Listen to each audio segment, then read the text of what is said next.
Hello, survivors. Welcome to the State of Decay 2 stream. Update 30 is finally here. Forever communities are ready to go. We've been teasing it and testing it for ages, but now it is in your hands and we're just here to celebrate. Me and 3 of my colleagues who are actually on the team that built it, starting with Chris Havranek. Chris is the top UX designer on the team. He was the lead of the team that put together Forever Communities. How are you doing, Chris? Not too bad. Excited to see the update out. Yeah, is it a big deal? I mean, we've been talking about this thing for like 6 months now. Is it a big deal to finally have this thing out the door?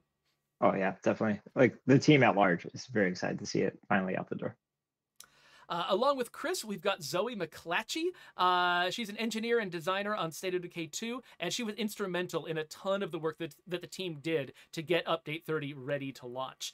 Is it nice to be on the other side of a lot of that, Zoe? You say the other side of it like it's over. I guess that's true. We probably are gonna acknowledge up front that there are a few bugs that slipped through the net, a couple that people want to be aware of that we're fixing as fast as we can.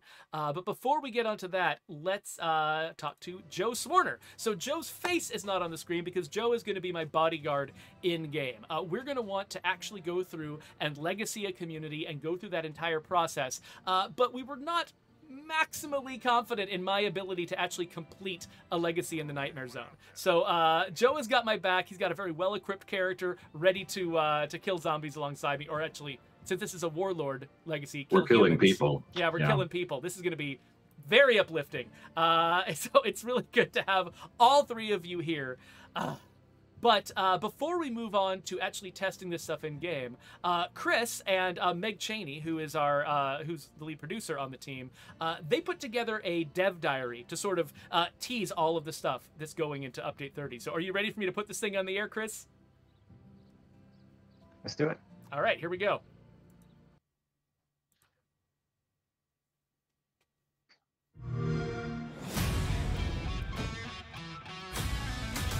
Legacy character recruits, supply locker sorting, and stacking, 5 save slots, and so many more quality of life fixes that you, the player, asked for. Let's break it down. CU30, otherwise known as Forever Communities, it's on its way. I think I'm in the wrong place. I was here to talk about Kate. I'll take Kate. This has been something that players have been asking for a long time. We know people play for 100 days, sometimes even longer. Once I become emotionally attached to characters that I've been playing with for so long, I don't want to send them away. I don't want to get rid of them once I legacy. So being able to save those characters to use in perpetuity is really exciting, and I think the players will love that. I'm super pumped that we can now stack items in the inventory because that was insane. Yeah.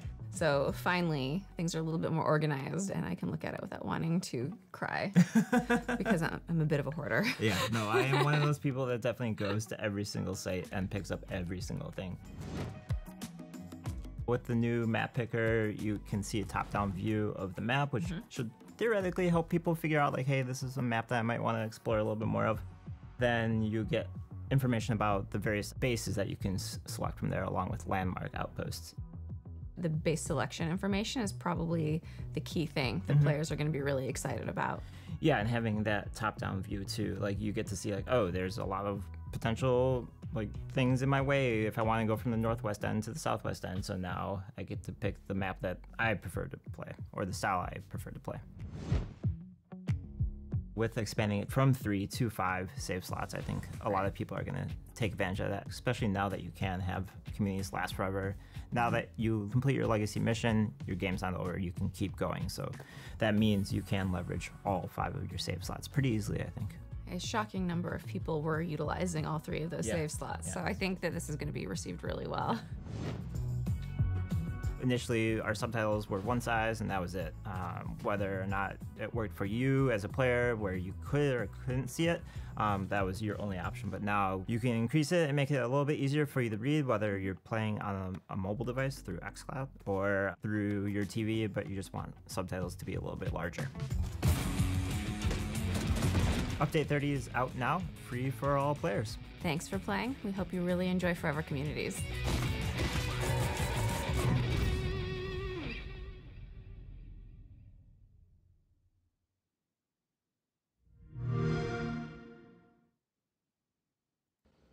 Wow, nice work, Chris. That was a really great video. And I think it gives people a really nice tease, too, of, like, all the stuff that we're going to be showing today. I mean, it really sort of helps you understand, like, what's exciting about this update and why people have been eager for it for so long.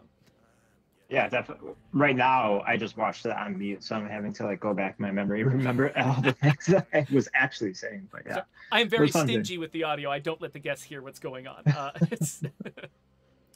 Before we get into actually playing through the content in Update 30, we wanted to acknowledge the fact that it has taken a long time for Update 30 to get here. And a lot of players have been asking us for some time, why is it taking so long? What is going on behind the scenes that is making it, that is making this thing so slow? And one of the reasons why I asked Zoe to come on here is because she was really, deeply involved in a lot of those decisions and a lot of the work that was going on. And I thought maybe she could, explain that a little bit for the rest of us. Yeah. So if all of you remember when we first shipped update 29.12, I think it was, we included in that a couple of issues where the player's legacy pool would be deleted. Those were due to some of the code that was intended for Forever Communities being shipped early and not quite being turned off all the way. So since then, we've been a bit paranoid, and a lot of the testing that we've been doing has been trying to make sure that that would never happen again. At the very least, if we have issues that go live, they shouldn't delete the player's legacy pool, because that's the thing that is the longstanding or permanent core of what a lot of the player base considers. It's their stuff, right? Yeah, exactly. It's what they've been earning over the course of years of play. And there was a handful of people who did lose things, and we felt so terrible about that. We wanted to make sure that we didn't repeat it.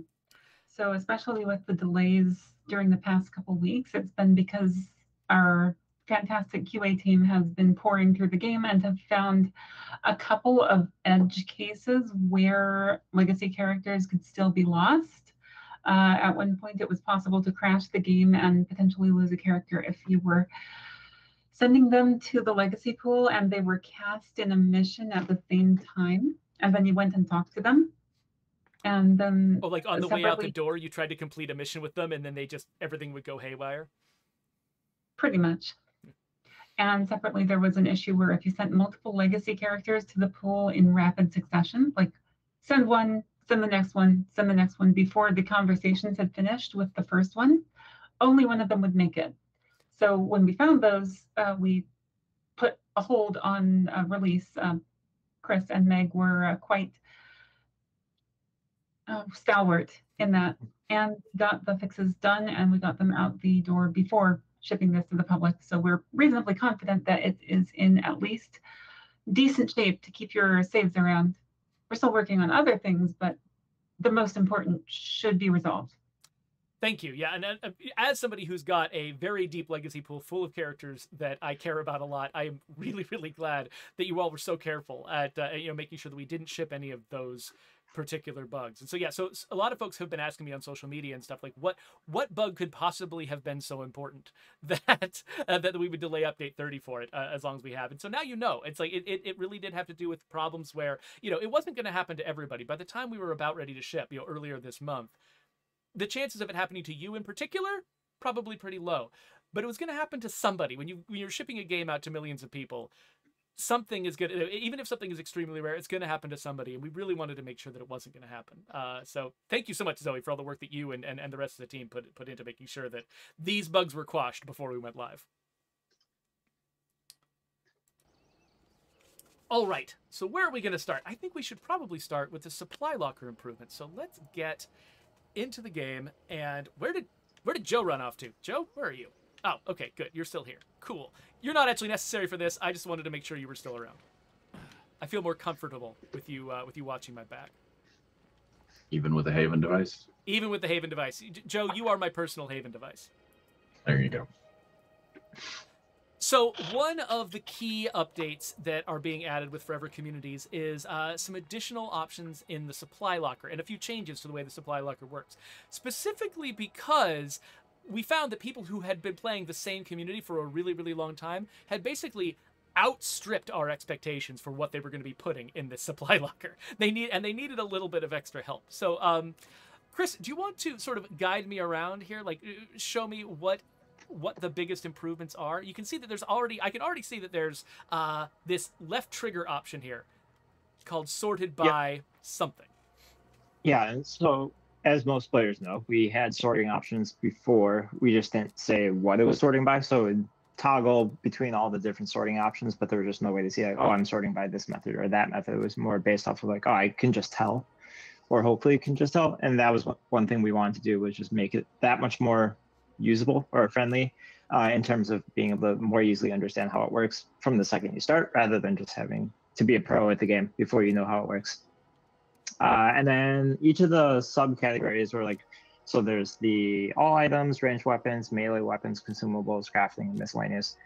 Those can be sorted by different types. Right now, type is the default for all of them, which is kind of like the default that was previously there, but just not specifically called out. And then we have methods for being able to sort by damage or value. Recently added is one that I use kind of often on my side too. For that one, it's like, hey, I'm on one character. I put in some items in the supply locker, and now I swap to a different character that I want to pull those items from, and they're all right at the top. So that's something that I use pretty often. Yeah, that is really convenient. We do have a little bit of a known issue in the ranged weapons tab. A few people have been calling that out. That I think one of the causes seems to be if you have more than one stack of the same ammo type. Like you can see here, I've got 313 light bolts here, and also 999 light bolts here.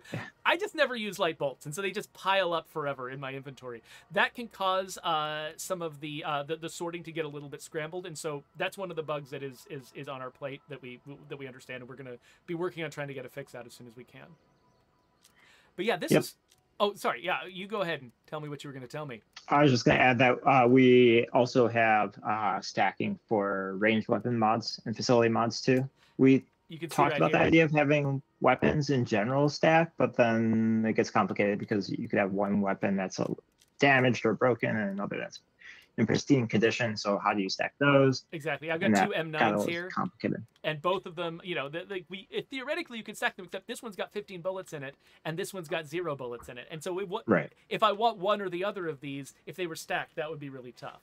But down here at the bottom, scroll all the way down, you can see I've got 9 handmade brakes, which would have been just a wall of brakes in the original system, and now they stack beautifully together, and it's so much easier to manage. So yeah, I really appreciate that.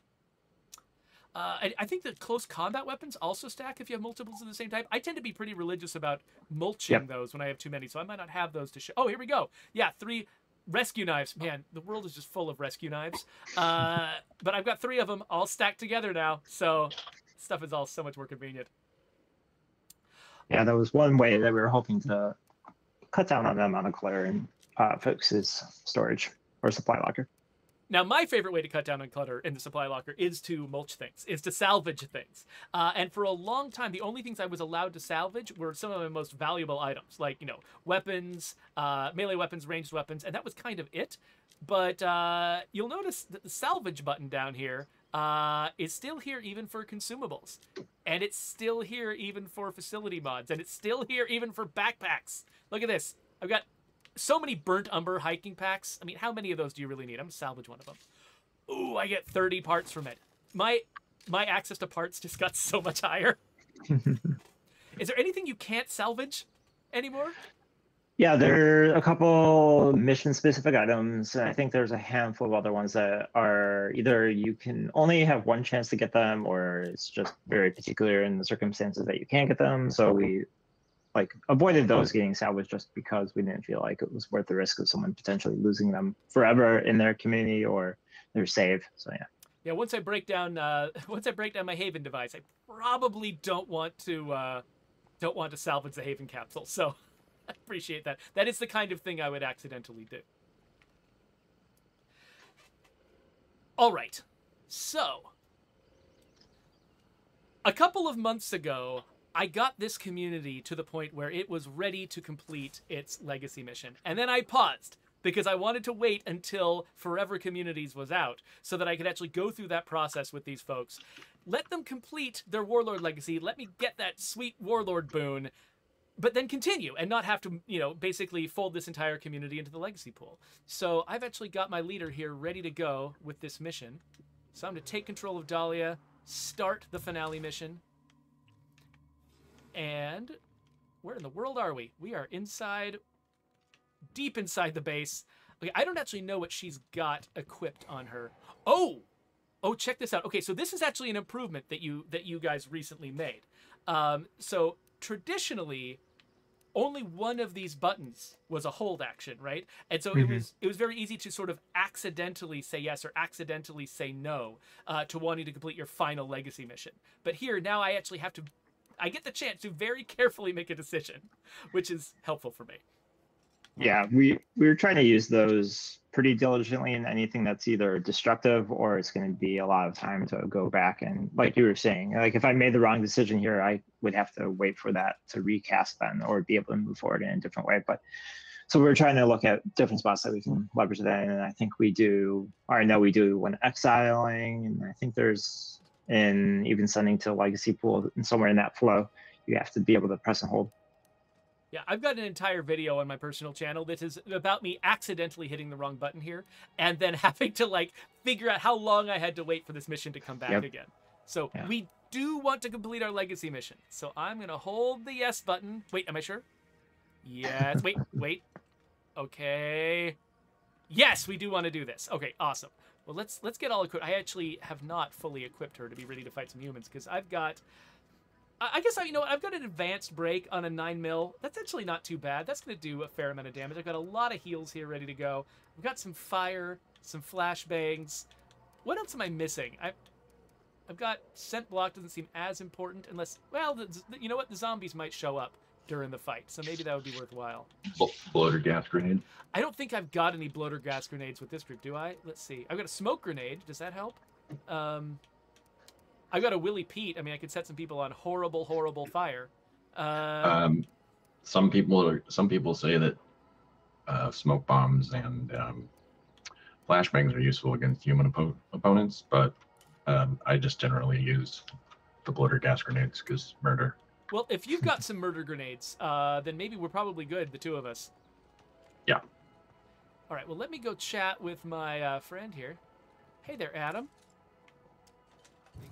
Tell me where those people are. I'm going to go get them. Okay, where is this base? Oh, it's all the way down here, right next to some infestations, of course, because everything is convenient. Oh, I think my car was about out of gas, so let me just, real quick. It's full. Is it full? Well, it depends on which car, I guess. But we'll take the car that's full. How does that sound? Oh, hey there. You're already driving. Sweet. Why don't you get us down there, Joe, and I'll have a look at some of the questions that have been coming in from the chat. So, we've got a question about whether backpacks stack. It looks like they did not. When I was messing with those burnt umber hiking packs, they do not stack? No, they don't stack. I think that was another topic of conversation when we were looking at what can and can't stack. The rationale with that one was that we weren't sure what to do with all the variety of colors. Like, do we just stack like all the orange versions of this thing and then the green things of that one, or do we like have it like a nested thing where you select a backpack and you're like, oh, I want the blue, orange, or red, or whatever other colors existed. But then it got a little complicated, so we decided just to focus on the ones that we knew were quick wins. Oh, that makes a lot of sense. Bob Cadaver asks, how hard is it to thoroughly test your game before you release an update? You know, is that what the PTR was for? Oh dear. That side.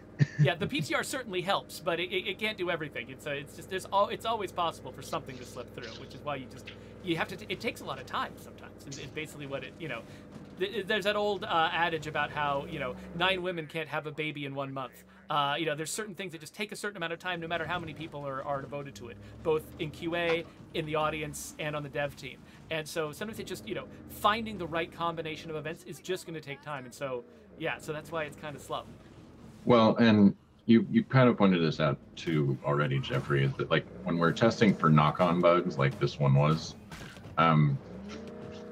it gets to be really difficult, especially when one bug chains into another bug, or the fix for one bug chains into another bug.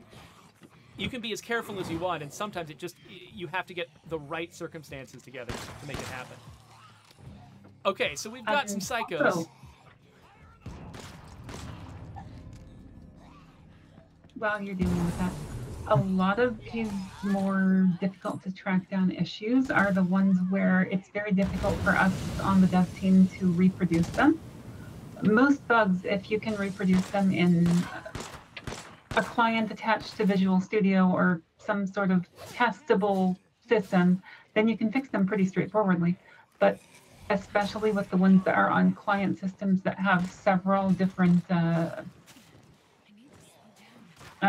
concurrent issues that are causing the bug to occur, it can be very difficult for us to find them.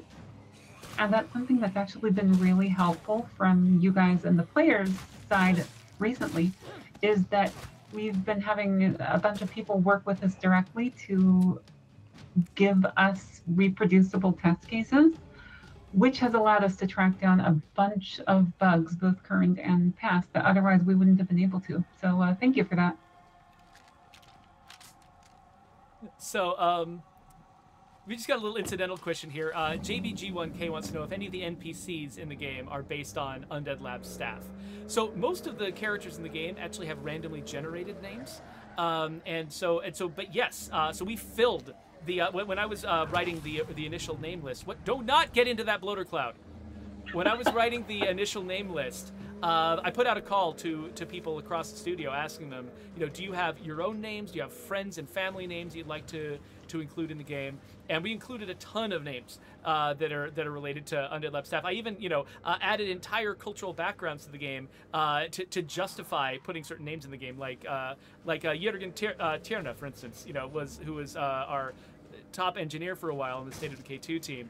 I made an entire cultural background for Norwegian immigrants so that I could put names from his friends and family into the game and have them sort of have them fit in.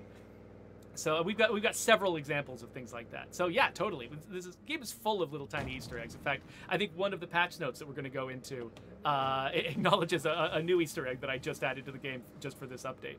Now and then, just with like the names and traits, they still let me come back and add things to State of Decay 2 occasionally, even though I'm not formally on the team. So let's see, what other questions are there?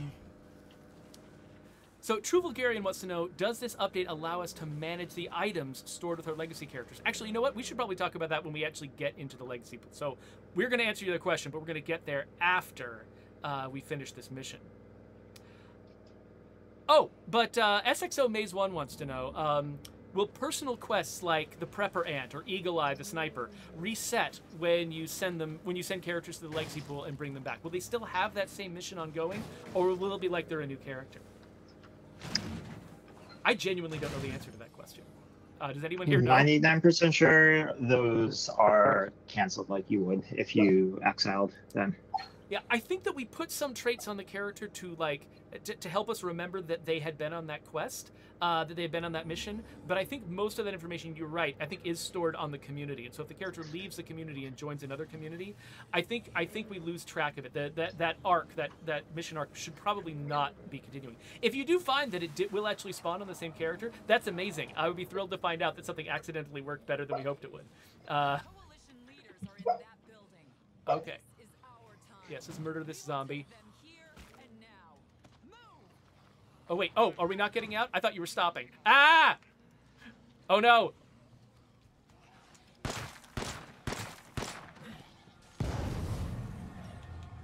All right.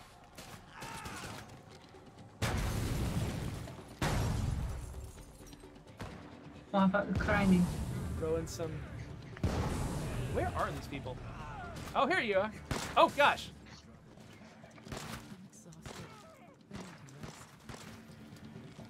Whew. Okay. And whenever you fight a bunch of humans, you get some zombie ads too, so you gotta be careful with them. Oh, hey! So now we're gonna boot Joe because we've succeeded. Yay! Goodbye, Joe! Bye-bye. Oh, he disappeared.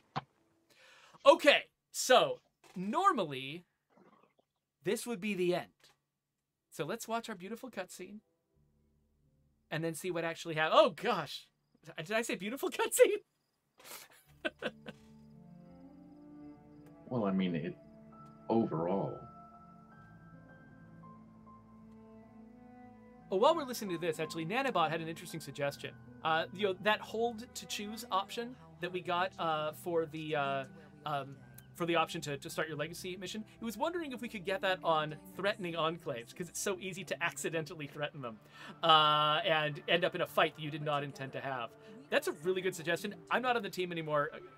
Chris, I don't know, maybe Can't just do Geoffrey's. yeah, that's a different part of the UI, right? And so it would be completely different work to make that possible, but maybe worth taking a note. I think we actually have a note of that somewhere. There's some kind of confirmation prompt just to back, are you sure you want to threaten the enclave?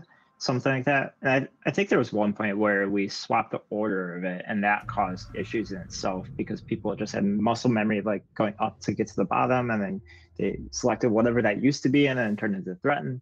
We swapped it back. But yeah, that's another one that I would like us to take a look at some point. So I have now got my Nightmare Zone Warlord boon. It's mobilization. I'm so proud of myself. And here we are, where we usually end up, in the legacy screen after this. But you'll notice we've got a couple of new options down here. Well, actually, one of them, disband community, would basically be what would happen by default. But now we've got continue community. So my legacy survivor pool, I've got 47 out of 50. So if I want to drop some extra people off, I can. Is that right, Chris? Yes, you can. Yeah, so you can remove people from your legacy pool and they're just gone forever if you're at your cap already, or you can say, I don't want this person or that person from my community to continue on with me anymore. And then from there, you can either choose to disband the community, which is just like what used to happen, or continue, which is essentially moving maps and starting anew. Okay, so I think in this particular case, I think I want to keep all of these people in this community. I really like all these guys. Here's Scary Gary and Marshawn, Hash. I mean, we got some great names. Stephanie Bang. Hey. I love these people. Hey, Geoffrey, just something that's, I know you're at 10. I don't know if we checked this or not, but could you highlight one of the people that's in your legacy survivor pool instead of your community? Yeah, sure. Here are some people in here. What did you want to see, Joe? Oh, I guess you can't move them in if you're already over. Yeah, probably and not. You can't take people from your pool or your legacy pool and put them in your community in one fell swoop. So you could start anew and continue your community and then recruit them from your legacy pool, but you can't swap them back and forth that well. Like, so this is a one-way with operation. the exception of correct, but like if I send someone from my community to the pool and then I decide, oh, actually I want them to stay in my community when I continue, you can do that, but you can't move someone over that's never been in your community, or I guess I should say it isn't currently there. Okay. But if I, for instance, wanted to send Steph away, I could hold the A button, and now she has been put into the legacy pool somewhere. Oh, there she is. So she's been newly added to the legacy pool. But can I pull? But so because she's new, because I just added her, I can pull her back out again if I want to. But I can't pull out like Tamati here. He's got to stay. Yep, exactly. I'm gonna pull her back out. And then you might want to pay attention to the details, because we've had a lot of questions in chat about whether or not you can see what's on a character. That's right. That's in your legacy survivor pool, in your pool. Yeah. So right now you can see their traits and their skills and things like that. If I hit A, I can see the details on a character who's in my pool, and you can notice that not only can I see their traits and the benefits of their traits, which I apologize. I'm just gonna make you guys go away for a minute, and me, so we can see all of the UI here. You can see all the details on their skills, what they can offer, all the details on their traits and what they offer. And you can also go through all of their inventory and see everything that you've got. So I've got this tradition. I think a lot of players have this tradition of loading up their characters before they put them in the legacy pool, so the next community they join can get the benefit of just tons and tons of items. But once you put them in the legacy pool, you actually had to either remember or just roll the dice on what those items were. But now you can actually look at the details of a character and you can see all of this information. And you can grab a character and put them in your community later on once we get to legacy recruiting. Specifically because of the stuff that they're carrying with them, which is really cool. Yeah, we did remove the zombie kill count, which I know some folks are missing, and that's something that we're figuring out, like how or if we can add that back in there too.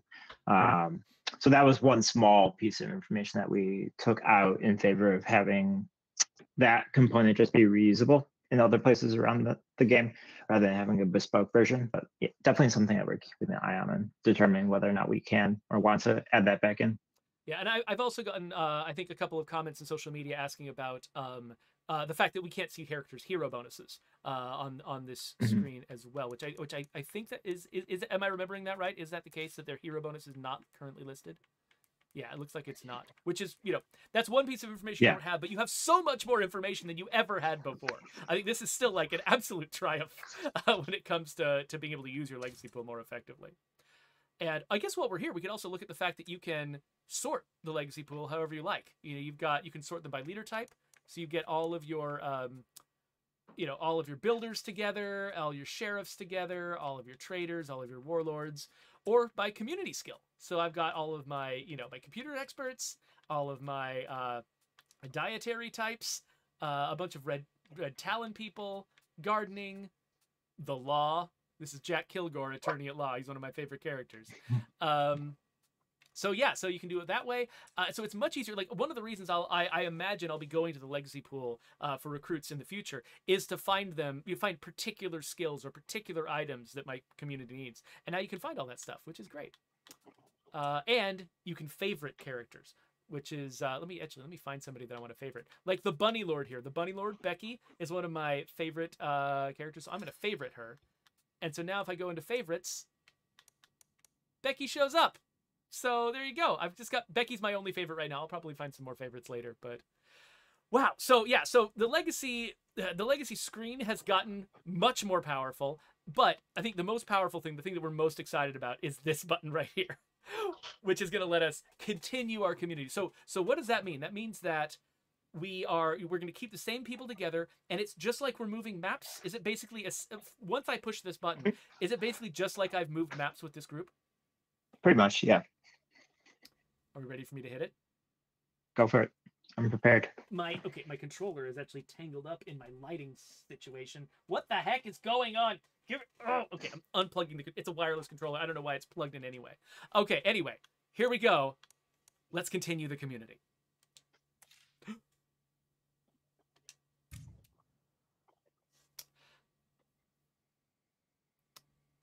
All right, we have just chosen to continue our community after legacying, and this is the same flow as moving maps. It's exactly so. If you just move maps, you're going to get this same flow. Is that's right, isn't it, Chris? Yep. And so I still want to stay in the Nightmare Zone. I think that's what these people are ready for. So we're gonna hit accept there. And now we've got something brand new. We have got a new map selection screen. Do you want to talk us through like what we're trying to accomplish here, Chris? Yeah, so this one we wanted to update just the visual aesthetic of moving maps, and we felt like this one gave overall a little bit more information in terms of this is the general tone of the map. So you'll get that quote of what you'll experience there, the list of all the home sites. So if you really wanted to, you could look them up on a wiki or something and just figure out oh, this one is one I would love to move to. Or if you've heard anecdotally through friends or whatnot, oh, I know people like that base. This says this one's on that map. That one should help. And then also there is the countdown on the bottom, how many times you've actually been on the map. So if you're wondering, oh, have I played this map before? Yes or no, that should give you that answer pretty quickly.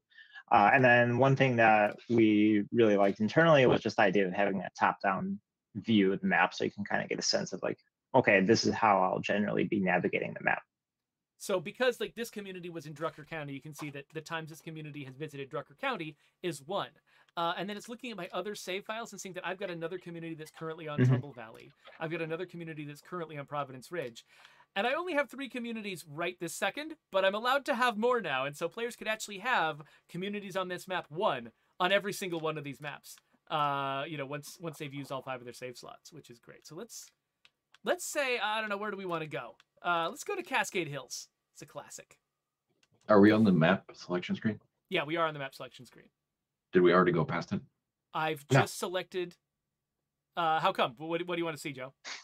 Nothing. I just wanted to show off some Easter eggs. Oh, there's some Easter eggs. Should I back up a little bit? No, you're fine. You're fine. You sure? Because we do have some quotes from people. I just noticed that We've got I've never been to Spain, not that it matters now, from Patrick, video game producer, who is an actual person on the team. People were asking whether we had Easter eggs referencing people on the team, and we do. Yeah. But yeah, let's go to Cascade Hills. And what else? There was one on, anyway, there's one on, I was going to call it Danbury, but that's not right. Providence Ridge and Yes. Trumbull Valley. So this anyway. old logging town is one of the finest experiences you'll find this side of the apocalypse. Al the plumber. What are we looking for in particular? Al the plumber. Who's Al the plumber? He knows who he is. Okay, well, great. We know. Awesome. Let's go to Cascade Hills and have a look at what we can do here. So, now my community does not have the most influence in the world, and so my options here are a little bit limited. But check this out. Actually, let me make us go away a little bit for a second. Check out what we can do. We can actually choose one of these bases to land on. Normally, historically, if you moved maps, you had to go to the starter base, which is the Justino house on Cascade Hills. But because I'm coming in with a community that is well developed, we already have some influence, I can actually choose a different place to land. Now, most of these, the ones that are black, Chris, can you confirm for me that I'm right? The ones that are black are the ones that I cannot afford. Correct. Yeah. So there's only one alternate one that I can afford, and that is the Bridge Fort. But you can see here, you've given us a breakdown of all of the facilities that are at the Bridge Fort, the open slots, and how much it costs, how many people I need to have in order to settle there. And how are the costs calculated? Is it just the same cost you always pay, or is there more to it than that? So if it's a base that you've previously occupied with a specific community that you're choosing to continue with, it'll just be the base cost of whatever it would normally cost. If it is a base that you've never occupied, like you're moving to a new map that this community has never been to, you select a non-starter base, there's a certain percentage upcharge for that, but that's dependent on whatever difficulty you're currently on. I don't remember the exact breakdown offhand, but if you're on lethal, that markup is going to be way more than if you're on green. And I think on green, it's either 0% or like 25 or something like that. I believe that was actually a question that La Coalición asked a little bit earlier in the stream, was whether or not difficulty level was going to impact how expensive moving bases was. So it sounds like the difficulty level is going to make a difference. Okay, cool. So let's accept. One thing that I did not see going through this is selecting a boon. We've got a question in the chat asking, because I've just unlocked the Warlord boon in Nightmare for the first time, can I apply the Warlord boon now to this community as I'm going forward, or do I not have the opportunity to do that right now? Yeah, so initially that was one of the ideas that we were toying around with at the very beginning of the project, but to limit scope and not turn this into a mega update, even more so than it already is, we decided not to do that. So it's definitely not off the table for future updates down the road, but right now, any boons that you unlock are only applicable to new communities that you start. All right. Well, I think the Bridge Fort. People have asked me, what is your favorite base in State of Decay 2? And there's lots of different, ways that you can judge bases, and I could probably give different answers. But just emotionally, the Bridge Fort is probably my favorite. So I think this is actually where I want to settle these folks. So let's accept that. And now we're just going to drop into the game, into the Bridge Fort. And so this is a community that I have legacied, but now we're moving into the Bridge Fort, and we're just continuing on. I did not have to pour them all into my legacy pool. So here we are. We just started right here at the top of the Bridge Fort, looking over this beautiful, kind of hazy terrain. But so yeah, this community is now ready to go on Cascade Hills. So let me see. How do I want to approach this? Well, okay, they're already shooting the zombies. They're just getting right into the action. So one of the... Oh, wait, people are talking. Hey, cut it out. Okay, here we go. One of the problems is when you first get to a base, all the characters are still figuring out what's going on. They're all talking. They're all shooting things. I got a bunch of notifications coming up. So I'm going to give them... You got a new base. You got to chat about it a little bit. Yeah, exactly. Everyone's like, oh, wow, new base. What's going on?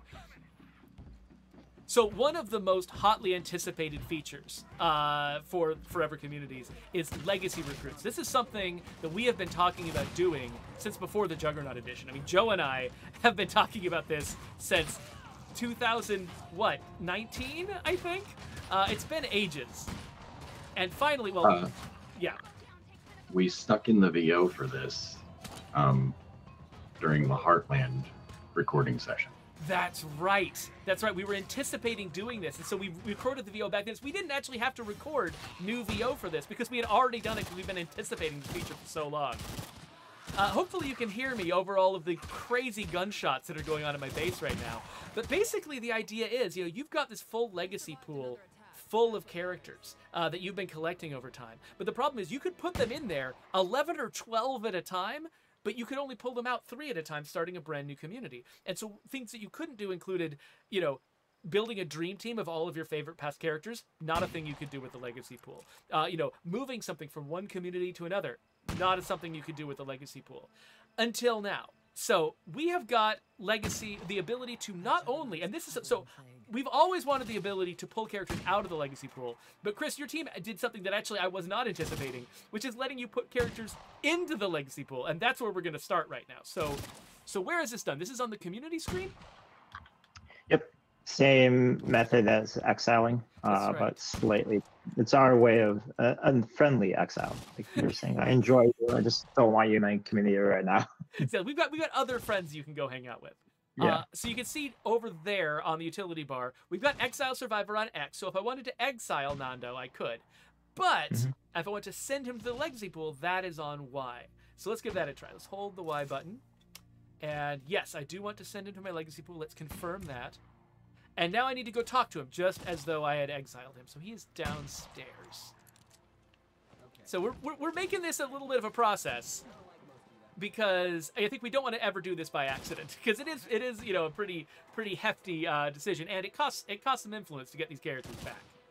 But yeah, and up until this point, you can still decide to never mind and not send them too. So it's very similar to exile. You can choose not to, or go ahead. So yeah, so I've already loaded Nando up with a bunch of gear that I wanted to send to my other Nightmare community, because this Nightmare community, we were ready to win the Warlord Legacy mission, but I've got another one that's kind of struggling. So I loaded him up with some gear that I thought they would need, and now I'm going to send him to the Legacy pool.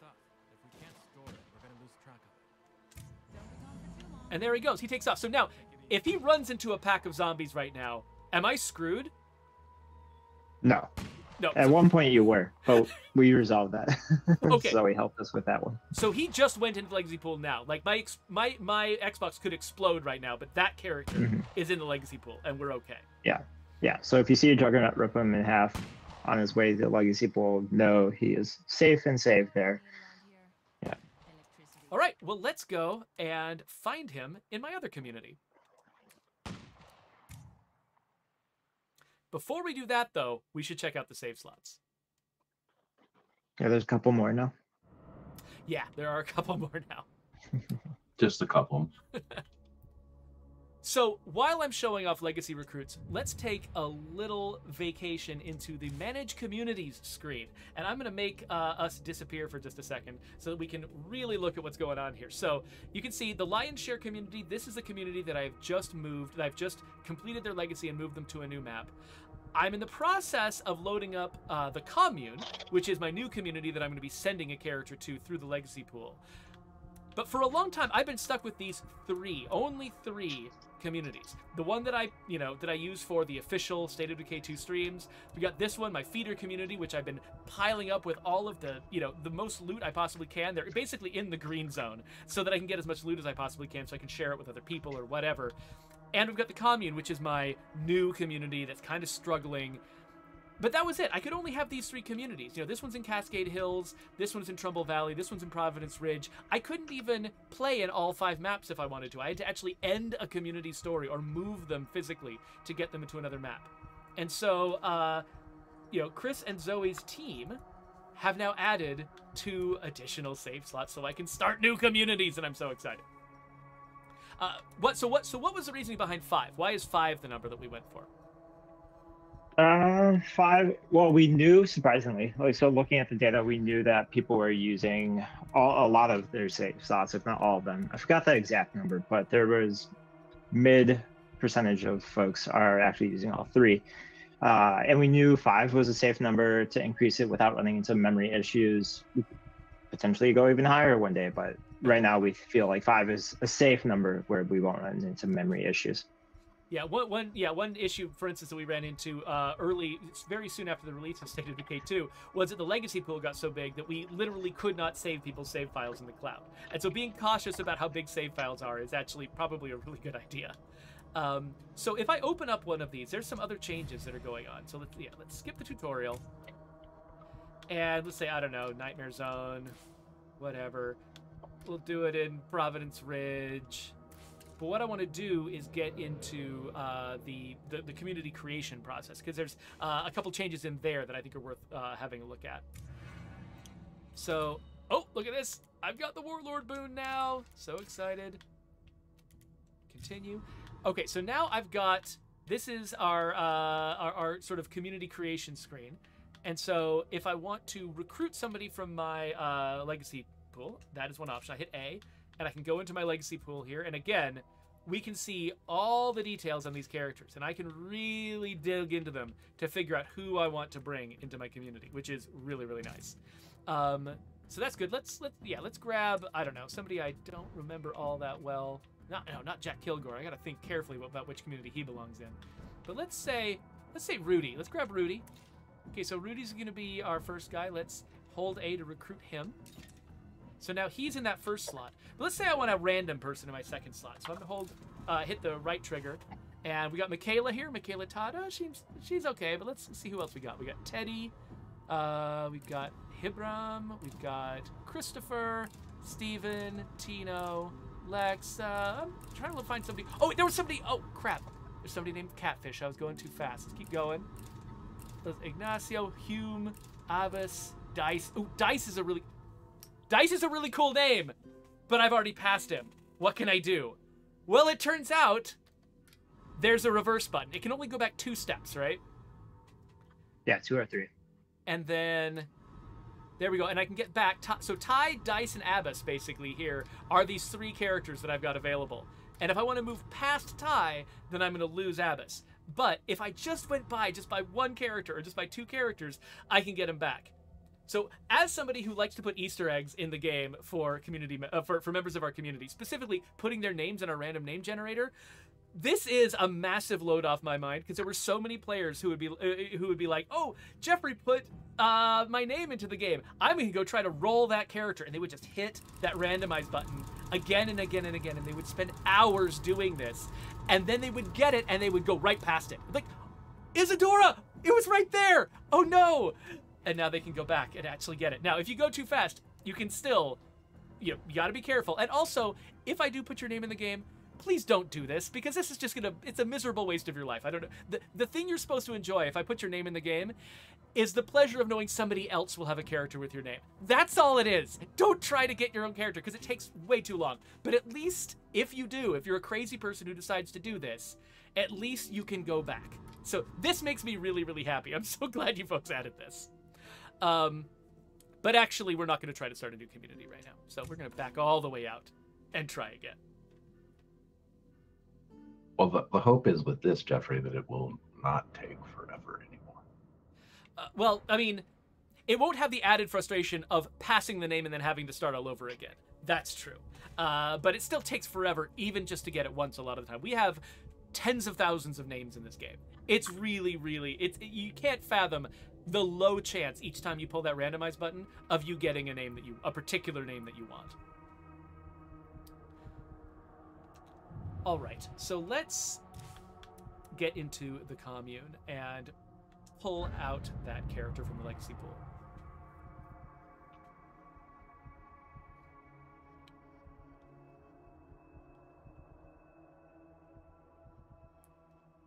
By the way, we're getting a bunch of questions from the chat that are really good. I'm going to see if we can spend some time. This is going to be a slightly longer stream than usual because we're trying to get to so many things. We'll see if my guests can stick around a little bit past 4. I would love to try to answer more of these questions than we've had time to get to. Is that cool with you too? If you have to go somewhere, that's totally fine too. But I'm good to stick around.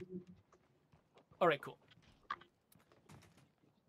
Okay, here we are with the commune, and we want to recruit somebody from the legacy pool, specifically Nando, the guy that we loaded up with shotguns and other gear and sent over to this community. Or we sent him out into the world. We haven't sent him to this community yet. because we haven't recruited him yet. So over here on your radio menu, where there's all kinds of lovely options that I think it's really easy to forget about, we've got a new one near the top. Recruit Legacy Survivor for 1,200 influence. So this is not free. So like I'm curious, like what sort of led to the decision to have it cost 1,200 influence? Yeah, so we wanted to cost some amount of influence and have some kind of cooldown time around there too. One thing that we wanted to avoid was once you have a healthy legacy pool, just being able to start new communities and then instantly have maxed out amount of community members with tons of really good equipment and all their skills maxed out and whatnot. So we built in this way to kind of at least slow you down in being able to do that. Yes, you still have to put some effort in. This is not suddenly a push button to win game option. This is something that you still have to earn up towards. So I'm going to hit that option. If anyone out there can hear this, go ahead and say something, please. Okay, so this pops open the Legacy Survivor pool. Is the game paused in the background? No. So let's be quick. If you have multiplayer on, it's not paused in the background. Zoe, can you remember if you don't have multiplayer on? Does it pause? I don't recall. Yeah, I'm blanking on that one.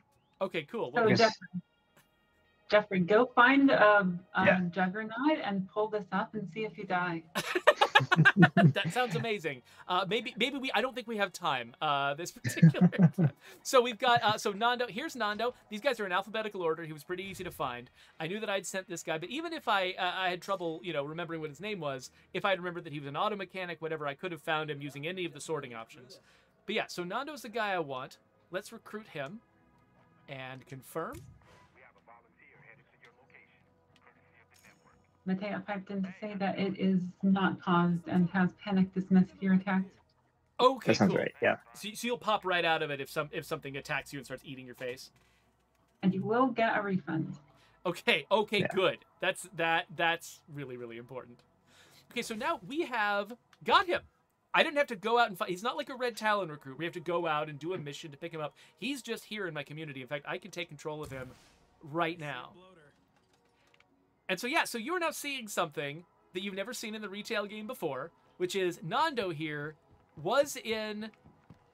When we started this stream, Nando was in the lion's share. We loaded him up with stuff, some of which I'm going to now drop in the supply locker. We loaded him up with stuff. We brought him in here, and now he's a part of the commune.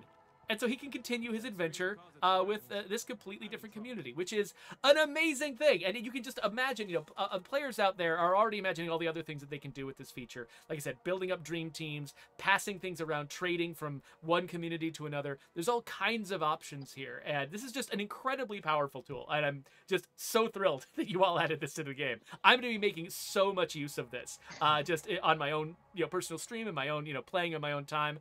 This is one of my favorite features we've ever done. Yeah, but it should help people be able to make their true dream team or simply use someone as a mule and carry things back and forth from one community to another. All right, so we have gotten through most of the major additions that have been made to the game. So we all the big headliners. We got the supply locker improvements, continuing after your legacy, choosing your base, legacy recruits, 5 save slots. But that is actually not all. There's a bunch of quality of life improvements that we've made to the game as well. I should say that you all and your team have made to the game. And so we want to go. This is a patch notes stream, so we want to go through those as well. We're also running out of time, so we're going to go through them as quickly as we can. So I'm going to bring up a few of these, ask you about them, but we're going to be trying to move on fairly quickly because we want to respect people's time. So, number 1, in the environment, we improved a number of interior lighting issues. And you can also, it says you can no longer walk through the shipping container by the banana yellow fuel tank. Believe it or not, we do sometimes respect the laws of physics in this game. And then we also fixed a variety of bugs that involved items floating in the air when they should be firmly on the ground, primarily trees and rocks. So, some environmental fixes. We always have a category of just, we did a bunch more fixes to the environment. We do that every single time we do an update. On the gameplay side, it says items dropped on vehicles no longer float in place when the vehicle drives away. I've seen that a few times. Is that what happens to the items? Do they snap to the ground? Do they tumble off? What goes on there? Did either of you know, or was this fixed by somebody else? I'm gonna have to remember on that one. Okay, we'll skip by that one real quick. Here's one that I'm betting Zoe does know something about, which is zombies can now see through chain link fences. So you made some big changes earlier on to making sure that zombies could not see through dynamic objects like cars and things like that. But there was something that they also could not see through that made no sense, which was chain link fences. But now that's fixed? Yeah, it turned out that it was set up in the collision channels as impervious to line of sight. So I also did want to call back to, sorry? Oh, no, go ahead. I wanted to call back to the comment about floating items to note that we added some jetpack equipped backpacks to the game as of this update, and we are going to poke that. That's true. Yeah. So there are some folks who are posting videos and things on social media of their rucksack or their backpack just sort of bouncing on its own, kind of separately from the animation. So that is a known issue. So if you're seeing that, we know about it, and folks are working on it. So the let someone take over option, which lets you switch characters, now appears in all safe house outposts, where I guess previously it didn't. Yeah, that was a little hidden, where if you weren't super familiar with the game, I think it was easy to miss that was even an option. Oh, that's true. Because that's one of the things you can do. You can save your life switching characters at an outpost sometimes. And if players weren't aware of it, that seems like it could make it a lot more available. We also removed an exploit that allowed sieges to be avoided via character switching at outposts. This is kind of a famous one, where it's like you're out with your character and there's a siege going on at your base, and you don't want to go home to deal with it. So you could just switch characters at an outpost, and the fact that your current character teleported home would basically kick off and satisfy the siege, and you wouldn't have to deal with it. So that's no longer a thing. Yeah. Pretty sure that's not a thing anymore. So good luck. You might actually have to deal with the consequences of of your loud bass. In the user interface, actually, this is something I think I can probably check out here in gameplay. So let me run over to my supply locker. So we've got these little badges that we can put on the weapons. We usually use them just for bounty weapons, but now all Red Talon weapons have the Red Talon badge on them. Which is kind of a new thing, which includes the ones that you get from Daybreak, which includes ones that you find just out in the world through Red Talon missions. Red Talon characters will show up with them, that sort of thing. So those now have the little Red Talon badge so that you know, oh, wait, this is a special weapon. I should maybe give this some extra consideration before I throw it in the chipper shredder. And let's see here. Other stuff in the user interface. The backyard barbecue pit in Trumbull Valley's farmland compound no longer has a placeholder icon. So yeah, I think we'd had that. There was just there's just one facility icon sitting there in Trumbull Valley that was just placeholder, and now we've actually fixed that. It's got its own icon now. And we also apparently removed some erroneous decimals from the landmark outpost strategy selection screen. So there's some weird numbers on this on the landmark outpost, I guess. Yeah, there was a couple spots that some kind of string snuck through. Okay, cool. So survivors are now capable of occupying the scout tower in the Prescott Fire Station. So that scout tower up in the Prescott Fire Station, it was intended to be like a guard post, basically, right? That people could sort of stand up in there, but people weren't actually able to use it until now. Am I understanding that right? I think so. Joe, is that one that you know more about than I do? I think it just got broken a few updates back. We've been having increasing problems with the Prescott station, and so like they weren't climbing the ladder, they weren't going up there and scout and actually like being in the tower. Kind of like how with the barricaded strip mall, you used to have the people that would climb up to the roof and then come back down inexplicably and just do that up and over and over and over and over again. Anyway, that one more for Geoffrey and our long-term fans, but yeah. Cool. Well, yeah, so you got to take care of your municipal buildings. So they do decay over time. You have to maintain them, and so so good that we've got that going on. Missions. During a mysterious broadcast mission, if you kill the ex-Red Talon soldier, we no longer hide the location of the hostile enclave that spawns. I think this is one of the weirder missions that we have, where you get sent to kill one particular person and try to rescue a couple people that he's brainwashed. But unfortunately, if things went weird, that could leave a hidden enclave on the map, and that was really inconvenient. So yeah, good that we got that fixed. The Trumbull. This is a big one actually. The Trumbull Valley specific mission arcs should no longer repeat for communities who've already played through them. So that was our intent when we came up with the Homecoming update. We really wanted each of those Trumbull Valley missions to be something that each community experienced one time. We didn't want to sort of like, undermine the fantasy basically by having them just be repetitive like every other mission in the game. But the method we used to do that, it didn't actually work. And so now apparently we've got it fixed, which is great. So that means that, you're not going to get, 2 missions with Chavez. You're not going to get 2, arcs with Isby. You're not going to get, I don't know why I couldn't think of her name. Stuff like that. You're not going to be able to just be spamming those missions all the time. You do them once and then they're gone. Just a note, Geoffrey. Yes. You will have to play them out to their complete end.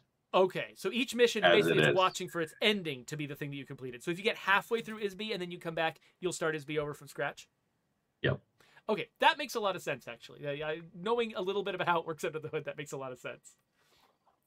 And with the other thing that made it so that you can't pick it up from the mission that it was left off on, I believe that it's also being worked on for a future update. So, well, that's great. And the next item on our list, we added some safeguards to protect missions against the case where you find a mission-critical item and then lose it before knowing its significance. This issue is most frequently encountered in the Wilkerson missions in Trumbull Valley. So, cool. Some safeguards to help us not lose things that are essential for missions.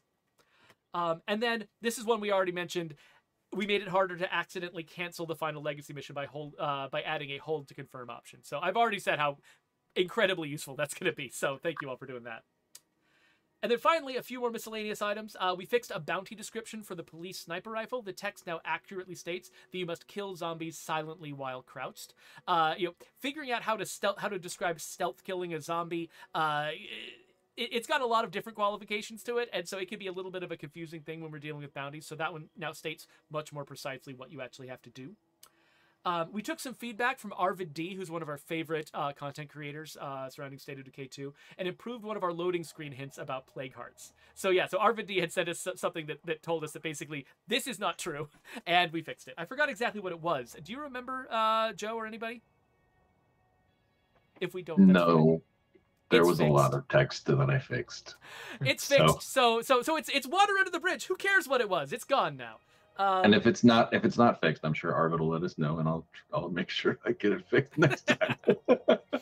And then and then finally there was a trait that I added one new trait to the game, and this is just it's called wrote a viral tweet, and this is just one of my attempts to put more Easter eggs for the Rock Paper Shotgun podcast crew into the game. I've already done it once before, but basically Matthew Castle, one of my favorite podcasters, he wrote a viral tweet where he was making fun of the end credit tags in Marvel movies by saying, basically saying if you're not a huge Marvel fan, then these end credit tags feel like somebody just shows up and says, "Hi, it's me, Blorko," and that got a lot of traction. I really liked it, and so I added the name Blorko to the game.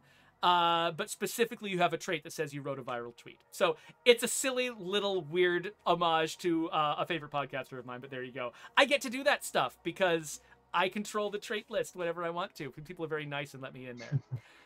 And actually, finally.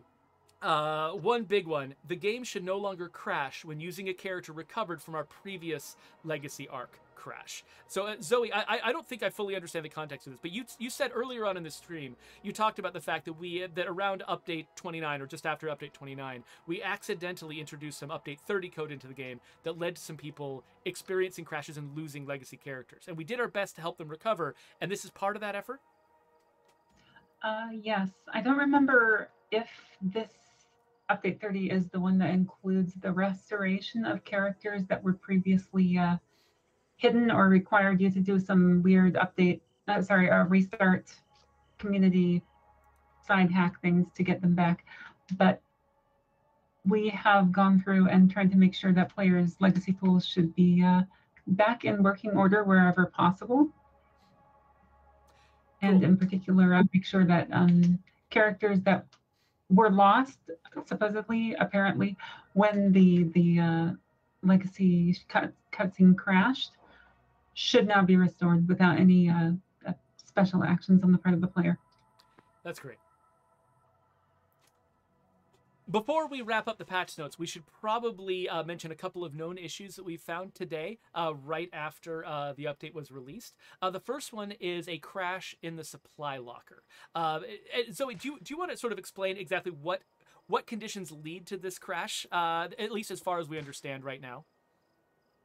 Okay, so as far as we understand right now, there are mission or base related facility actions in Trumbull Valley that can lead to attempting to give the player Like an outfit item? outfit item, unlock a new outfit type, and sometimes those won't actually unlock it, and they'll instead put the outfit unlock item in your supply locker. And we don't handle that very well with sorting. So specifically, if you have one of these items left over from previously playing and then you load in and you open your supply locker, it will attempt to sort it and it doesn't know what to do with it and it'll crash. But yeah, we have a fix for that. We are putting it through testing rounds now. It should be out soon. And then I'm also working on making sure that if we run into that kind of item in the future, it'll just unlock in your catalog, your outfit catalog, rather than worrying about staying in your supply locker at all. So that's great. So this is actually the example of the kind of bug that it is really, really easy to sort of like to accidentally let slip through, because there was no test environment that we were using internally that included these items, because these items sitting in your supply locker, they were caused by a bug that you fixed ages ago. And so we weren't testing in that environment. And so we didn't have any saved games that we were testing the game with that included these items until it went live. And then suddenly players who had gotten these items and had never found a way to get them cleared out of their supply locker, now they're having supply locker crashes. But this is something we are like prioritizing the heck out of this, and we're going to get a fix out for this as soon as we possibly can. Is that right? Yeah, and we should also acknowledge, by the way, that La Coalición pointed out to us today that there are a few translation issues in the game. That specifically the ones that we know about right now include that the patch notes were truncated in the Spanish version, at least, and the sort of the sorting tabs in the legacy survivor pool that they actually were never set up to be translated, and so they're still in English no matter what language you're reading in.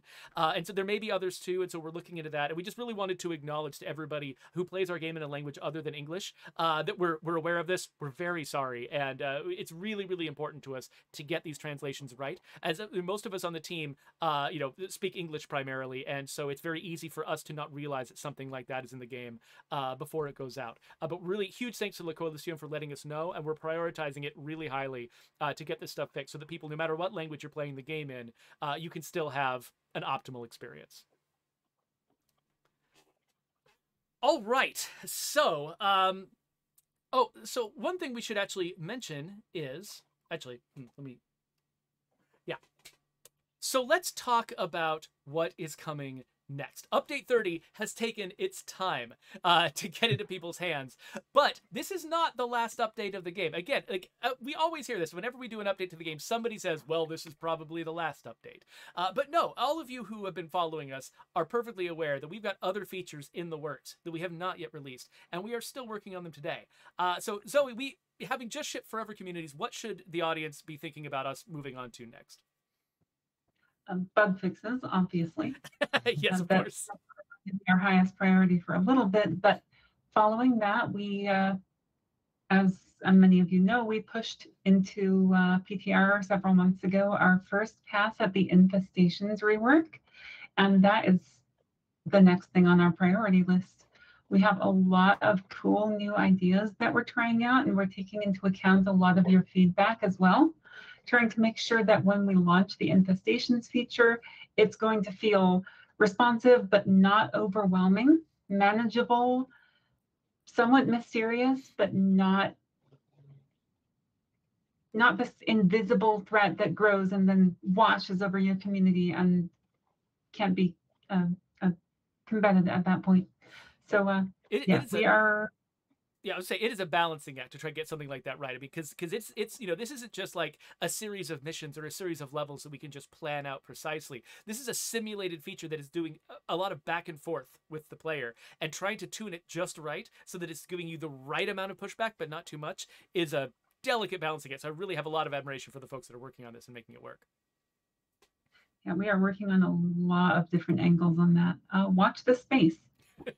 Yeah, I can't wait to sort of see what your team is doing. It's kind of weird and interesting for me, having formerly been on State of Decay 2 and now not being here anymore.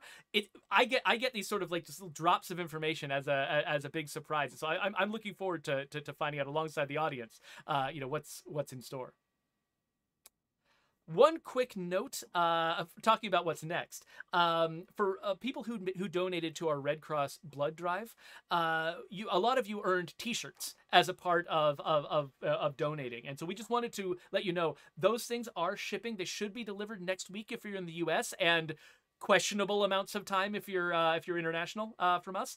And so I just wanted to let people know that you earned them a while ago. And you're probably wondering where your shirt was. And so that's where it is. It's en route. It should get there fairly soon. So if you've been looking forward to that, please keep your eyes open, and of course let us know if it never shows up, because the intent is for you to have it very, very soon. All right. Well, my guests have been very kind and have already outstayed the amount of time that I told them they were going to be on this stream. And if they are willing to stay a little bit longer, I have been skipping questions like crazy from the chat because we just had so much content to get to. But if you've got time, I would love to just go through a few of the questions that we missed to see if we can provide answers. And we can't guarantee that we'll have answers to every question. We've got a particular smattering of people here on this stream who know a random sort of things. But if you guys are ready to hang out, we can go through some of these things. Let's do it. Okay, so I'm scrolling up to the top of this list here. So Alex Goldcry wants to know, will I keep all of my influence and equipment when I change the map? So does everything, so is there anything that is lost when you're switching from one map to another after you complete your legacy, or is it basically just like a traditional map move? So it's like a traditional map move. And I know there's another question further down too. And if you finish the legacy and you already have 4 cars parked in your parking spot and you're driving in 5th car, Zoe, is that something that we resolved, or is that still a problem where if you drive a car when finished in the legacy, that car won't go with you? I can't remember. I believe that we fixed it. I think so. So do you know something that I don't? I feel like I saw that cross our plate. I think we fixed Yeah. it. Don't quote me. I think it was right before I left the team. I think I was working actually with one of our external engineers who he put together a system where even if your destination base only has, say, 2 parking spots, we actually added invisible parking spots going up to 5 on every single base. And so no matter so the 4 parking spots that you filled with cars back at your home base and the 5th one that you're driving, all 5 should be able to arrive somewhere around your base. They might not be in the most obvious place. Look around a little bit, but you should be able to keep all those cars. That was what we certainly intended. If it's not working that way, go to support.stateofdecay.com and let us know, because I'm pretty sure that was the intent. Geoffrey. Yes. Part of the question, or the implied part of that question, might also be like, when you're finishing a legacy and then change maps. So like when you finish that legacy, basically? and that if you finish the legacy, I think you'd have to get back in the car. Oh, that's like it's not going to take. Yeah. So that's otherwise right, it's not. Otherwise it's not going to read you as being driven. So. That's a really good point. Yeah, because when you're leaving the map, we sense that you've entered the map volume with the car that you're in, and so we take that car seriously. But if you've been fighting a bunch of humans, you're probably not in your car. So yeah, rush back to your car, I guess, or just don't bring a car that you absolutely want to keep. Thank you for bringing that up, Joe, because I had not thought about that angle about it. Let's see here. Okay, so we already answered the question about whether the cost of calling a legacy survivor varies with difficulty. But we also answered the question about whether the characters who have personal quests will probably get reset when they leave to join the legacy pool and come back again. Backpacks do not stack. That was another question we had. Let's see here. Oh, thoroughly testing our game. That was a question we had. And... Burnt Dragon asks, do we still have to remove our weapon attachments from the supply locker on guns by having to equip them to the player inventory? I'm not exactly sure what Burnt Dragon is asking. Joe, do you understand that better than I do? Yeah. So like if you have it works the same way as in your backpack, right? So like if you have a gun that's in your backpack and it has a muzzle mod on it. You can't. You have to equip it first and then take it off. And it's the same thing if it's in your supply locker. I would imagine that's the question, and I don't think we've changed that behavior. Yeah, to my knowledge, Chris. No, I don't think. I know that is a item in our backlog, but I'm 99% sure that didn't make it into forever communities. Yeah, and that one would be a challenge too, because I think one of the reasons why we have it on the equip slot is because it shares, like, we're running out of buttons on a controller, and it shares a button with something else that happens in the supply locker. So I think it would be very difficult to make it happen in the supply locker unless we found a new a workaround with the buttons. Yeah, I've seen a couple comments in chat and even like in incoming customer support tickets where folks are saying, "Oh, this sending to legacy pool key binding doesn't work, or it's unbound," and that'll sometimes happen. We've historically run into that issue when someone has custom key bindings and then we add a function or modify our default key bindings, then something gets mixed up in the middle and then something ends up unbound for whatever reason. So usually in those cases, if you reset your key bindings, which I know can be a pain, and I apologize for that, that should fix the issue too. We've got a question. Somebody, who was it? Satyr Bloodstone wants to know why crossbows are at the bottom of the list now instead of the top of the weapons. Yeah, so it should go, I think it goes from small, like actual bullet ranged weapon caliber to large bullet caliber, and then from there it goes to crossbows. So I think that was just a subjective decision where we made crossbows go after your bulleted ranged weapons, but the overall organization and that kind of stuff is definitely something that we want to keep an eye on and how we can improve. Like I saw another comment in chat where Plague Cure should be at the top when you sort by type or something like that. And that's definitely something that we've talked about already, where we want to make it easy as possible to find those, like, I just got back to my base, I'm barely alive, and I need to find the thing real fast situations. A little bit easier for you. Yeah, like with the Plague Cure, that seems like there's a very good argument for why that one should be at the top. Whereas with the crossbows versus the guns, you could just as easily have asked, well, why were the crossbows ever at the top? You know, it was arbitrary both times. And so if you really liked it the old way, sorry about that. But yeah, it is sort of an arbitrary kind of decision. Let's see here. So there's a couple questions here that we already answered. Let's see. Oh, so Creature wants to know, can you put a whole community in the legacy pool and delete that community that way without finishing the legacy? Like when you're down to your last character, can you ship that character off to the legacy pool? You'd have to talk to them. So, well, yeah, after you legacy, you would have to get rid of everybody at that point, which you can, and then that essentially treats it the same as disbanding. But you can't have like the only survivor in your community and then send that last person there. Yeah, we stop you from doing that. Okay, so at the time of legacying, you can, just like before, dump everybody in the legacy pool, just like you used to. But when you're actually like sending individuals off in person, once you're down to your last person, you can't do it with them. Yeah, you can't send yourself. Yeah. Oh, that makes sense. Yeah, because you have to have a hard talk with yourself and explain life to yourself, and that would be really kind of awkward. People and a very lonely community after that. Yeah, exactly. It would be like, I have done RimWorld communities like that where you keep watching after everybody's gone and like chickens take over the base. But that's not really a thing that we simulate in State of Decay 2. Oh. Swooty Bird wants to know, when moving to another map, is the overflow resource decay more lenient? Do we still have to load up vehicles with resource bags, or is the process easier? Have we done anything to change the way that overflow works when you've got, like, for instance, if you're in a really huge base with really huge well-developed storage, and then you move maps and you land in a kind of crappier base with crappier storage, are you going to lose? Have we done anything to make you lose less resources as part of that process? I'm positive that was a conversation at one point where we're like, do we build in some kind of break period where you're not decaying? Zoe or Joe, do you remember if that's something we actually acted on, or? I don't think we did that for forever communities. Yeah. But I think where we landed is you still have that hour where overflow resources are protected from all kinds of decay. And as a we'll call it a veteran player, I also, like, for everything except materials, I make sure that I'm down to 25 or fewer before I move maps, or in this case, complete a legacy. So just some suggestions. because the materials should be good enough for a long time, like about an hour in gameplay, which is close to a day. Mm-hmm. So we had a couple people who actually, I think Ryoki Shine asked this, and so did Kit Critical. In the Legacy pool, when I was moving characters around, some of them had like purple banners on their names, and some of them had like orange banners, and they wanted to know what the color differences meant. So when you're starting a community, blue banner is random generated character, purple is from the Legacy pool, and I think orange is someone that's currently in your community.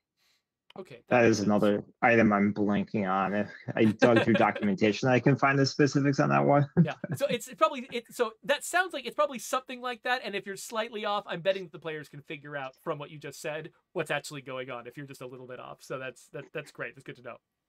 If I manage to dig up the answer before our stream ends, I'll interject.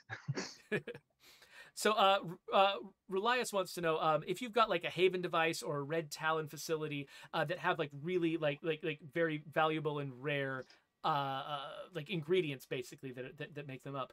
When we move maps at the end of our legacy, will those facilities be broken down and you still get to keep all of those items in your supply locker so you can build them again in the new place? It's treated the same as like if you move bases on the same map, like you're refunded for your facility costs and whatnot.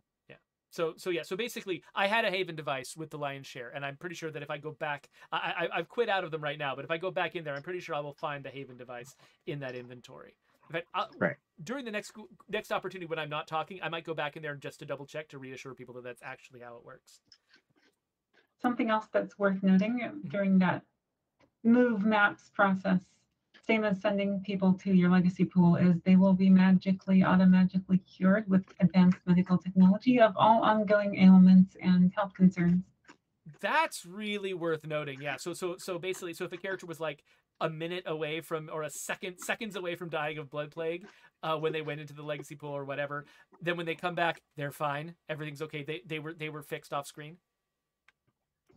For a cost of 1,200 influence. Yeah.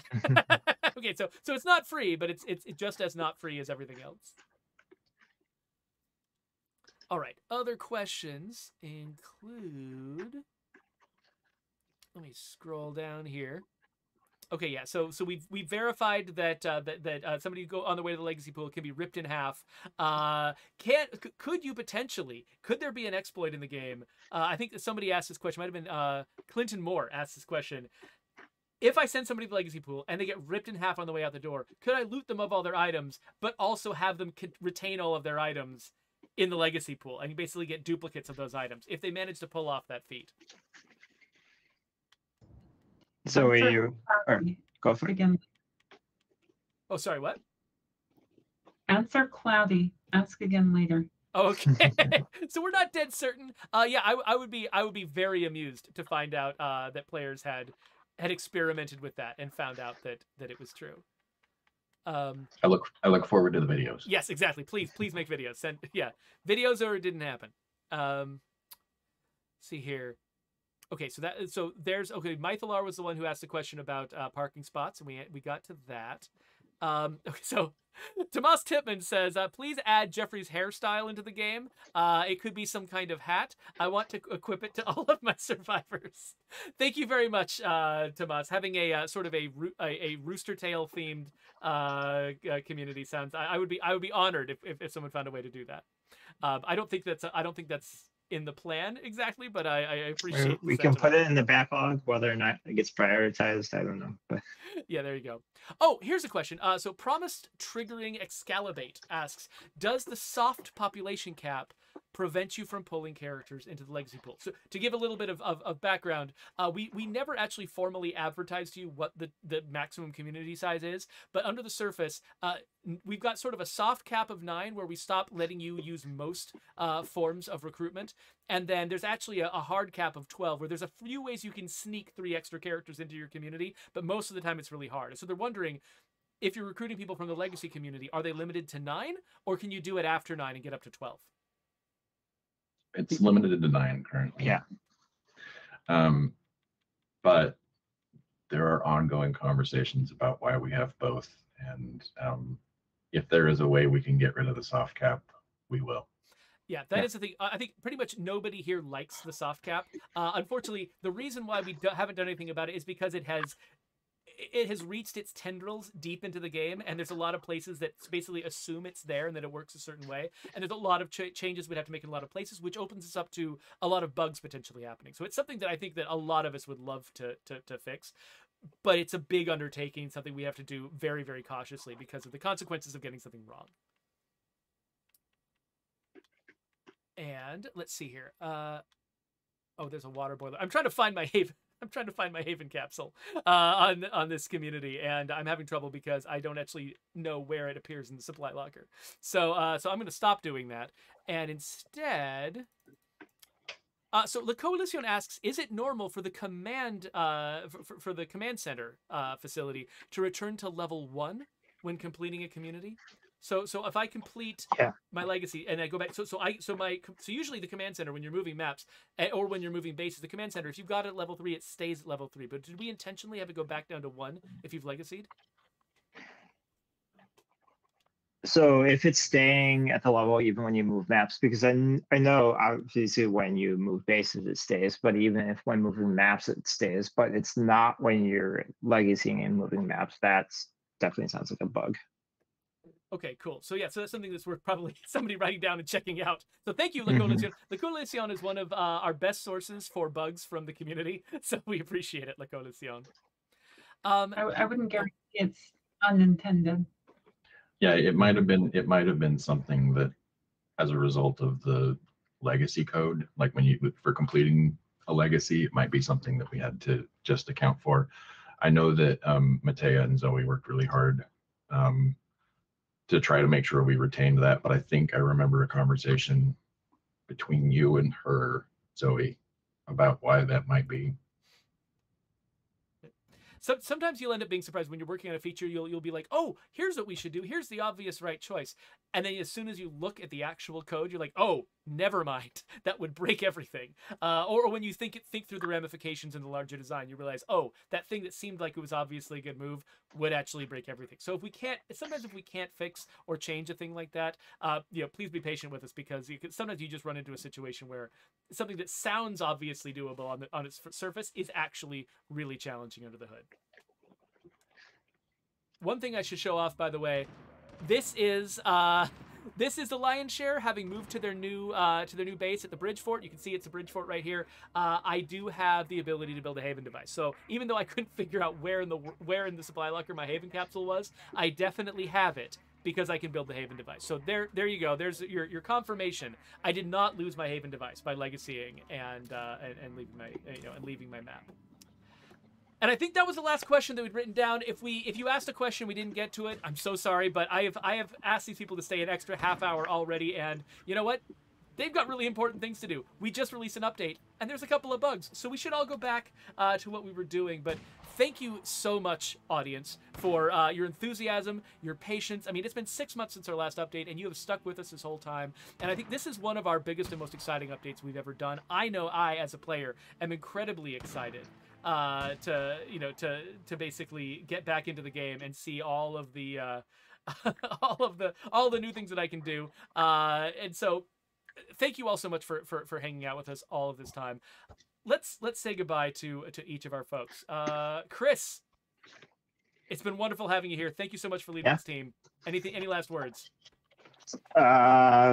Not off the top of my head. I just need to update my actual Xbox so now I can go play it on my retail copy. Awesome. Well, thank you so much for being here, and especially for spending the extra time to answer folks' questions. Definitely. Zoe, thank you so much for being here, and especially for all the work that you've done to make this launch as stable as possible and to fix some of these potential bugs with the legacy recruits. And now you and the rest of the engineering team are off to fix even more. Yep, back to the grindstone. Well, thank you so much for being here, and also it was a pleasure to see your birds as always. And finally, I don't actually have Joe here. I've just got a picture of the game that I've got paused. But Joe, thank you for having my back and making sure that I didn't get killed as I was trying to show off what legacying looks like, because I genuinely don't know what I would have done if those people had killed me. So thank you. Well, we would have laughed it off, and then you would have started a new community. That's the way it would have worked. Yeah, and also your insights Here. into the game and the current state of it, for for the sake of the audience, was really great to have along too. Well, as always, thanks for having me, and thanks to the audience. I know you can't see my face, but anyway, Yeah. always glad to be here. So let's just wrap this up with a really quick summary. So the Forever Communities update, update 30, the big headliners. You've got 5 save slots now. You've got an upgrade to the supply locker, which lets you, sort things in different ways, stack things in different ways. You can continue the story of a community after your legacy is over. When you do, you can choose a new base. As long as you can afford it, you can choose any base on the map that you want, and you can do that anytime you move maps, not just when you're legacying. You can recruit people from the legacy pool right into the middle of a game, or send people to the legacy pool right from the middle of a game. And there's also a bunch of quality of life and bug fixes that have gone in. This is a huge update. We're really excited about it. I'm excited about it as a player. The team is excited to share it with you. So thank you all so much for being here. And we're going to wrap this up. Our next stream is actually going to be 3 weeks from now on the 12th of September. So please, mark your calendars and come and join us. We would be doing it 2 weeks from now like we usually do, but I think that's Labor Day or something, so we're off. So we're doing it on the 12th. So we'll bring some more folks in, continue talking about Update 30, and by then you'll all have had a lot more time in the game. You'll have given us more feedback. We'll have probably a ton to talk about. So please join us then, and thank you very much. And then we've got, of course, the awkward 20 seconds of YouTube garbage on the screen. And you'll have things you'll want to talk about. Keep going, Joe. Keep going. I will too.